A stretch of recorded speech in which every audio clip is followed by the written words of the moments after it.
ओम शांति 16/10/2024 के साकार महावाक्य। तो बाबा ने कहा, मीठे बच्चे, तुम माता पिता के सम्मुख आए हो अपार सुख पाने। बाप तुम्हें घनेरे दुखों से निकाल घनेरे सुखों में ले जाते हैं। प्रश्न है, एक बाप ही रिजर्व में रहते रहते पुनर्जन्म नहीं लेते हैं, क्यों? उत्तर है, क्योंकि कोई तो तुम्हें तमो प्रधान से सतो प्रधान बनाने वाला चाहिए। अगर बाप भी पुनर्जन्म में आए तो तुमको काले से गोरा कौन बनाए, इसलिए बाप रिजर्व में रहता है। दूसरा प्रश्न है, देवताएं सदा सुखी क्यों हैं? उत्तर है, क्योंकि पवित्र हैं। पवित्रता के कारण उनकी चलन सुधरी हुई है। जहाँ पवित्रता है वहाँ सुख शांति है। मुख्य है पवित्रता। ओम शांति। मीठे मीठे सिकिलदे बच्चों प्रति रूहानी बाप समझाते हैं। वे बाप भी है, मात पिता भी है। तुम गाते थे, तुम मात पिता हम बालक तेरे, तुम्हारी कृपा से सुख घनेरो सुख घनेरे सब पुकारते रहते हैं। किसको पुकारते हैं? मात पिता, परम पिता परमात्मा को। बाकी उनको समझ में नहीं आता कि उनकी कृपा से सुख घनेरे कौन से और कब मिले। सुख घनेरे किसको कहा जाता वह भी नहीं समझते। अभी तुम यहाँ सामने बैठे हो, जानते हो यहाँ कितने दुख घनेरे हैं। यहाँ है दुख धाम, वह सुख धाम है। किसकी बुद्धि में नहीं आता कि हम 21 जन्म स्वर्ग में बहुत सुखी रहते हैं। तुमको भी पहले यह अनुभव नहीं था। अभी तुम समझते हो हम उस परम पिता परमात्मा माता पिता के सामने बैठे हैं। जानते हो हम 21 जन्मों के लिए स्वर्ग की बादशाही प्राप्त करने के लिए यहाँ आते हैं। बाप को भी जान लिया, बाप द्वारा सारे सृष्टि को भी समझ लिया। हम पहले घनेरे सुख में थे, फिर दुख में आए हैं। यह भी नंबरवार हर एक की बुद्धि में रहता है। स्टूडेंट को तो सदैव याद रहना चाहिए, परंतु बाबा देखते हैं घड़ी घड़ी भूल जाते, इसलिए फिर मुरझा जाते हैं। छुई मुई अवस्था को जाती है, माया वार कर लेती। वह जो खुशी होनी चाहिए वह नहीं रहती। नंबरवार पद तो है ना, स्वर्ग में तो जाते हैं, परंतु वहाँ भी राजा से लेकर रंक तक रहते हैं। वह गरीब प्रजा, वह साहूकार है। स्वर्ग में भी ऐसे हैं, नरक में भी ऐसे हैं, उच्च और नीच। अभी तुम बच्चे जानते हो हम पुरुषार्थ करते हैं सुख घनेरे पाने के लिए। इन लक्ष्मी नारायण को सबसे जास्ती सुख घनेरे हैं। मुख्य है पवित्रता की बात। पवित्रता के सिवाय पीस और प्रॉस्पर्टी मिल नहीं सकती। इसमें चलन बहुत अच्छी चाहिए। मनुष्यों की चलन सुधरती है पवित्रता से। पवित्र है उनको देवता कहा जाता है। तुम यहाँ आए हो देवता बनने के लिए। देवताएं सदा सुखी थे, मनुष्य कोई सदा सुखी होने सके। सुख होता ही देवताओं को है। इन देवताओं की तुम पूजा करते थे क्योंकि पवित्र थे। सारा मदार है पवित्रता पर, विघ्न भी इसमें ही पड़ते हैं। चाहते हैं दुनिया में पीस हो। बाबा कहते हैं सिवाय पवित्रता की शांति कभी हो न सके। पहली मुख्य है पवित्रता की बात। पवित्रता से ही सुधरी हुई चलन होती। पतित होने से फिर चलन बिगड़ती है, समझना चाहिए। अब हमको फिर से देवता बनना है तो पवित्रता जरूर चाहिए। देवताएं पवित्र हैं, तब तो अपवित्र मनुष्य उनके आगे माथा टेकते हैं। मुख्य बात है पवित्रता की। पुकारते भी ऐसे हैं, हे पतित पावन आकर हमको पावन बनाओ। बाप कहते हैं काम महाशत्रु, इन पर जीत पहनो। इन पर जीत पाने से ही तुम पवित्र बनेंगे। तुम जब पवित्र सतो प्रधान थे तो शांति थी, सुख भी था। तुम बच्चों को अब याद आई, कल की तो बात है। तुम पवित्र थे तो अथा सुख शांति सब कुछ था। अब फिर तुमको ये लक्ष्मी नारायण बनना है। इसमें पहली मुख्य बात है संपूर्ण निर्विकारी बनना। यह तो गायन है ना, यह ज्ञान यज्ञ, इसमें विघ्न तो जरूर पड़ेंगे। पवित्रता के ऊपर कितना तंग करते हैं। आसुरी संप्रदाय और दैवी संप्रदाय भी गाई हुई तुम्हारी बुद्धि में है। सतयुग में ये देवता थे, भल सूरत तो मनुष्यों की थी, परंतु उन्हों को देवता कहा जाता था। वहाँ है संपूर्ण सतो प्रधान, कोई भी खामी वहाँ होती नहीं, हर चीज परफेक्ट होती है। बाप परफेक्ट है तो बच्चों को भी परफेक्ट बनाते हैं। योग बल से तुम कितने पवित्र ब्यूटीफुल बनते हो। यह मुसाफिरी तो एवर गोरा है, तुमको सांवरे से आकर गोरा बनाते हैं। वह नेचुरल ब्यूटी होती है, खूबसूरत बनाने की दरकार नहीं रहती। सतो प्रधान होते ही हैं खूबसूरत, वहीं फिर तमो प्रधान होने से काले हो पड़ते। नाम ही है श्याम और सुंदर। श्री कृष्ण को श्याम और सुंदर क्यों कहते हैं, इसका अर्थ कभी कोई बता नहीं सके सिवाय बाप के। भगवान बाप जो बातें सुनाते हैं वे और कोई मनुष्य सुना नहीं सकेंगे। चित्रों में स्वदर्शन चक्र देवताओं को भी दे दिया।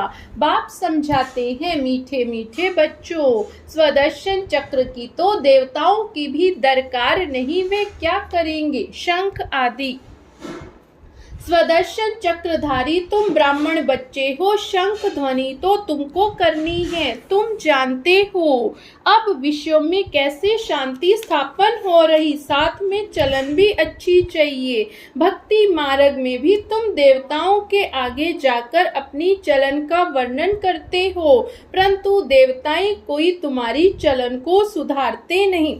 सुधारने वाला और है शिव बाबा तो निराकार है, उनके आगे ऐसे नहीं कहेंगे आप सर्वगुण संपन्न हो। शिव की महिमा ही अलग, देवताओं की महिमा है गाते, परंतु हम ऐसे कैसे बने। आत्मा ही पवित्र अपवित्र बनती है। अब तुम्हारी आत्मा पवित्र बन रही है, अब आत्मा संपूर्ण बन जाएगी। अभी तुम्हारी आत्मा पवित्र बन रही, जब आत्मा संपूर्ण बन जाएगी फिर यह शरीर पतित नहीं रहेगा, फिर जाकर शरीर लेंगे। यहाँ तो पावन शरीर होने सके। पावन शरीर तब हो जब प्रकृति भी सतो प्रधान हो। नई दुनिया में हर चीज सतो प्रधान होती है, अभी तो 5 तत्व तमो प्रधान है, इसलिए कितने उपद्रव होते रहते हैं। कैसे मनुष्य मरते रहते, तीर्थ यात्रा पर जाते, कोई एक्सीडेंट हुआ मर पड़ते, जल पृथ्वी आदि कितना नुकसान करते। यहाँ सब तत्व तुमको मदद करते हैं विनाश में। अचानक बाढ़ आ जाती है, तूफान लगते हैं, यहाँ नेचुरल आपदाएं हैं। वह बॉम्ब्स आदि जो बनाते हैं वह भी ड्रामा में नोंद है, उनको ईश्वरीय आपदाएं नहीं कहेंगे, वह तो मनुष्यों के बनाए हुए हैं।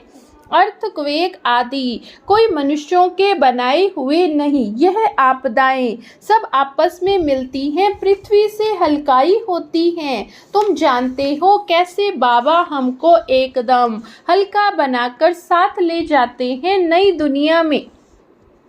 माथा हल्का होने से फिर चुस्त हो जाते हैं। तुमको बाबा बिल्कुल हल्का कर देते हैं, सब दुख दूर हो जाते हैं। अभी तुम सबका माथा बहुत भारी है, फिर सब हल्के शांत सुखी हो जाएंगे। जो जिस धर्म वाले हैं सबको खुशी होनी चाहिए। बाबा आया हुआ सबकी सदगति करने। जब पूरी स्थापना हो जाती है तब फिर सब धर्म विनाश हो जाते हैं। आगे तुम्हारी बुद्धि में ये ख्याल भी नहीं था, अभी समझते हो। गायन भी है ब्रह्मा द्वारा स्थापना, बाकी अनेक धर्म सब विनाश है। यह कर्तव्य एक बाप ही करते हैं, दूसरा कोई कर न सके सिवाय एक शिव बाबा के। ऐसा अलौकिक जन्म और अलौकिक कर्तव्य किसका होने सके। बाप है ऊंचे से उच्च, उनका कर्तव्य भी बहुत उच्च है, करण करावन हार है, तुम नॉलेज सुनाते हो। बाप आया हुआ इस सृष्टि से पाप आत्माओं का बोझ उतारने के लिए, गायन भी है ना। बाप आते हैं एक धर्म की स्थापना और अनेक धर्मों का विनाश करने। तुमको अब कितना उच्च महात्मा बना रहे हैं। महात्मा देवता बिगर कोई होता नहीं। यहाँ तो अनेकों को महात्मा कहते रहते, परंतु महात्मा कहा जाता है महान आत्मा को। राम राज्य कहा ही जाता स्वर्ग को, वहाँ रावण राज्य ही नहीं तो विकार का सवाल भी नहीं उठ सकता, इसलिए उसको कहा जाता संपूर्ण निर्विकारी। जितना संपूर्ण बनेंगे उतना बहुत समय सुख पाएंगे। अपूर्ण तो इतना सुख पा न सके। स्कूल में भी कोई संपूर्ण कोई अपूर्ण होते हैं, फर्क दिखाई पड़ता है। डॉक्टर माना डॉक्टर, परंतु कोई की पगार बहुत कम और कोई की बहुत जास्ती है। वैसे ही देवताएं तो देवताएं होते, परंतु मर्तबे का फर्क कितना पड़ जाता है। बाप आकर तुमको उच्च पढ़ाई पढ़ाते हैं। श्री कृष्ण को कहते हैं श्याम सुंदर, सांवरा कृष्ण को भी दिखाते हैं। श्री कृष्ण सांवरा थोड़े ही होता, नाम रूप तो बदल जाता है, सो भी आत्मा सांवरी बनती। भिन्न नाम रूप देश काल अभी तुमको समझाया जाता है, तुम समझते हो। हम शुरू से लेकर कैसे पार्ट में आए थे। पहले देवता थे, फिर देवता से असुर बने। बाप ने 84 जन्मों का राज भी समझाया है, जिसका और कोई को पता नहीं। बाप आकर सब राज समझाते हैं। बाप कहते हैं मेरे लाडले बच्चे, तुम हमारे साथ घर में रहते थे, तुम भाई भाई थे ना, सब आत्माएं थी, शरीर नहीं था, बाप था और तुम भाई भाई थे और कोई संबंध नहीं। बाप तो पुनर्जन्म में आते नहीं, वह तो ड्रामा अनुसार रिजर्व रहते हैं, उनका पार्ट ही ऐसा है। तुमने कितना समय पुकारा वह भी बाप ने बताया, ऐसे नहीं द्वापर से पुकारना शुरू किया नहीं, बहुत समय के बाद तुमने पुकारना शुरू किया। तुमको तो बाप सुखी बनाते, अर्थात सुख का वर्षा बाप दे रहे। तुम भी कहते हो बाबा हम आपके पास कल्प कल्प अनेक बार आए थे। यह चक्र चलता ही रहता है। हर 5000 वर्ष के बाद बाबा आपसे मिलते हैं और ये वर्षा पाते हैं। जो यह सब देहधारी हैं, सब स्टूडेंट हैं, पढ़ाने वाला विदेही है, उनको यह देह नहीं है, खुद विदेही है। यहाँ आकर देह धारण करते हैं। देह बिगर बच्चों को पढ़ावे कैसे। सभी रूहों का वह बाप है भक्ति मार्ग में, सब उनको पुकारते हैं, बरोबर रुद्रमाला सिमरते हैं। ऊपर में है फूल और युगल मेरू है, वहाँ तो एक जैसे ही हैं। फूल को क्यों नमस्कार करते हैं वह अभी तुमको पता पड़ा है। माला किसकी फेरते हैं, देवताओं की माला फेरते हैं या तुम्हारी फेरते हैं। माला देवताओं की है या तुम्हारी है, देवताओं की नहीं कहेंगे, यह ब्राह्मण ही है जिनको बाप बैठ पढ़ाते हैं। ब्राह्मण से फिर तुम देवता बन जाते हो, अभी पढ़ते हो फिर जाकर देवता पद पाते हो। माला तुम ब्राह्मणों की है, तुम बाप द्वारा पढ़कर मेहनत कर फिर देवता बन जाते हो। बलिहारी पढ़ाने वाले की है। बाप ने बच्चों की कितनी सेवा की है, वह तो कोई बाप को याद भी नहीं करते। भक्ति मार्ग में तो तुम माला फेरते थे, अभी वे फूल आकर तुमको भी फूल बनाते, अर्थात अपनी माला का दाना बनाते हैं। तुम गुलगुल बनते हो, आत्मा का ज्ञान भी अभी तुमको मिलता। सारे सृष्टि के आदि मध्य अंत का ज्ञान तुम्हारी बुद्धि में है, तुम्हारी ही महिमा। तुम ब्राह्मण बैठ आप समान ब्राह्मण बनकर फिर स्वर्गवासी देवी देवता बनाते हो। देवताएं स्वर्ग में रहते हैं तुम, जब देवता बन जाते हो वहाँ तुमको पास्ट प्रेजेंट फ्यूचर की नॉलेज नहीं होगी। अभी तुम ब्राह्मण बच्चों को ही पास्ट प्रेजेंट फ्यूचर का ज्ञान मिलता है और कोई को भी ज्ञान नहीं मिलता। तुम बहुत बहुत भाग्यशाली हो, परंतु माया फिर बुला देती है तुमको। कोई ये बाबा नहीं पढ़ाते, यहाँ तो मनुष्य हैं यह भी पढ़ रहे। यह तो सबसे लास्ट में था, सबसे नंबर 1 पतित वही जो फिर नंबर 1 पावन बनते, कितना सुखी होते हैं। एम ऑब्जेक्ट सामने खड़ी है, बाप तुमको कितना उच्च बनाते हैं। आयुष्मान भव पुत्रवान भव, यह भी ड्रामा में नूंद है। बाप कहते हैं मैं अगर आशीर्वाद दूं फिर तो सबको देता रहूं। मैं तो तुम बच्चों को पढ़ाने आता हूं, पढ़ाई से ही तुम्हें सब आशीर्वादें मिल जाती हैं। अच्छा मीठे मीठे सिकी लधे बच्चों प्रति माता पिता बाप दादा का याद प्यार और गुड मॉर्निंग। रूहानी बाप की रूहानी बच्चों को नमस्ते। हम रूहानी बच्चों की रूहानी बाप दादा को याद प्यार गुड मॉर्निंग और नमस्ते नमस्ते। शुक्रिया बाबा शुक्रिया। तो बाबा ने धारणा के लिए मुख्य सार बताया। पहली पॉइंट है, जैसे बाप परफेक्ट है ऐसे स्वयं को परफेक्ट बनाना है। पवित्रता को धारण कर अपनी चलन सुधारनी है। सच्ची सुख शांति का अनुभव करना है। दूसरी पॉइंट है, सृष्टि के आदि मध्य अंत का ज्ञान बुद्धि में रख ब्राह्मण सो देवता बनाने की सेवा करनी है। अपने ऊंचे भाग्य को कभी भी भूलना नहीं है। वरदान दिया बाबा ने, धारणा स्वरूप द्वारा सेवा करके खुशी का प्रत्यक्ष फल प्राप्त करने वाले सच्चे सेवाधारी भव।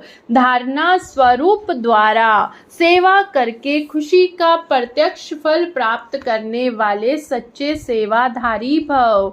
सेवा का उमंग रखना बहुत अच्छा है, लेकिन यदि सरकमस्टांस अनुसार सेवा का चांस आपको नहीं मिलता तो अपनी अवस्था गिरावट व हलचल में नहीं आए। अगर ज्ञान सुनाने का चांस नहीं मिलता लेकिन आप अपनी धारणा स्वरूप का प्रभाव डालते हो तो सेवा की मार्क्स जमा हो जाती।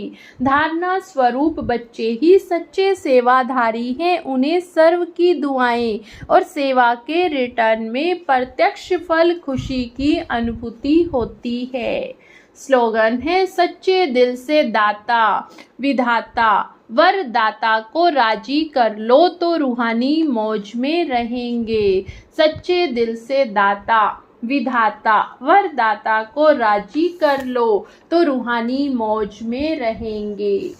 तो आज का व्यक्ति इशारा है, जो अपने संस्कार बाप दादा के समान नहीं है उन्हें बिल्कुल टच नहीं करो। देह देह के संबंध यह सीढ़ी तो चढ़ चुके, अब बुद्धि में भी पुराने संस्कार इमर्ज ना हो, क्योंकि जैसे संस्कार होंगे वैसा स्वरूप होगा। जैसे बाप दादा के गुण वैसे हूबहू वही गुण वही कर्तव्य वही बोल वही संकल्प होने चाहिए। फिर सभी के मुख से निकलेगा कि यह तो वही लगते हैं। अच्छा, ओम शांति।